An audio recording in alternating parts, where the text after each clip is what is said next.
পারলে আমরা গায়ের রক্ত দিব, সুমন ভাইয়ের কিছু হইতে আমরা দিব না না না। যেমন মারফুত হয়ে থাকো, সরাসরি আসো, আইয়া বলো আমরা সাইদুল হক সুমনকে আমরা মারবো এবং আমরা হত্যা করবো।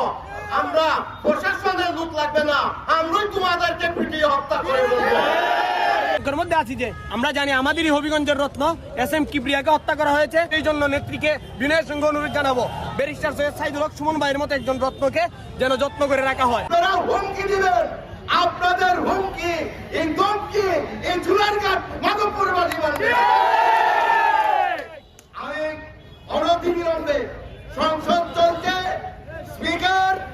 স্পিকার মহোদয়, স্বরাষ্ট্রমন্ত্রী, তাড়াতাড়ি আপনারা এই সাধারণ জনগণকে শান্ত করুন। একটা কথা বলতে চাই, যারা আপনারা হুমকি দামকি দিতেছেন এখন থেকে সাবধান হয়ে যান। আর নইলে আমাদের ব্যারিস্টার সুমনের উপরে যদি একটি ফুলের আঘাত থাকে, আমরা যাকে সন্দেহ করব তাদেরকে আমরা পাথর দিয়ে বলে দিতেছি, আমরা যাকে সন্দেহ হবে তাদের বাড়িঘর পুড়িয়ে দিব। আপনারা সাবধান হয়ে যান।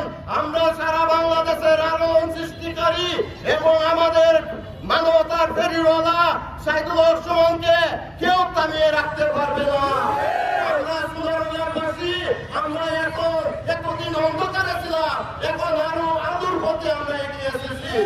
আপনারা জানেন আমাদের সাইদুল হক সুমন এমপি যখন হয়ে সংসদে গেছেন তখন থেকে আমাদের সুনামগঞ্জ মাধবপুর জনগণ আমাদের উন্নয়নের গণজোয়ার চলছে। আমাদের রাস্তাঘাট, বিভিন্ন কাজকর্ম এবং বিভিন্ন উন্নয়নের কাজ চলছে।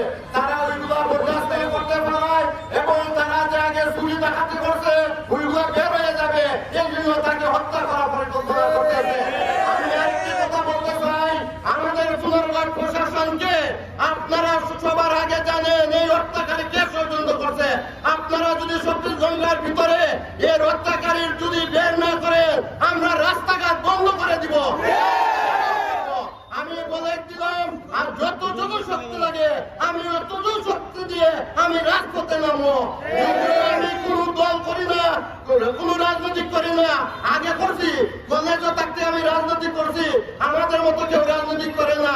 হয়তো এখন আমরা বিদেশ বাড়ি গিয়ে এখন বাংলাদেশে আমি বিজনেস করতেছি, এই জন্য আমরা রাজপথ ছেড়ে দিছি, এটা মনে করবেন না। আমি যে কোনো ব্যাপারে আপনাদের সামনে আমি হাজির হইয়া আপনাদের যে কোনো ব্যাপারে আমি সাহায্য সহযোগিতা করে যাবো।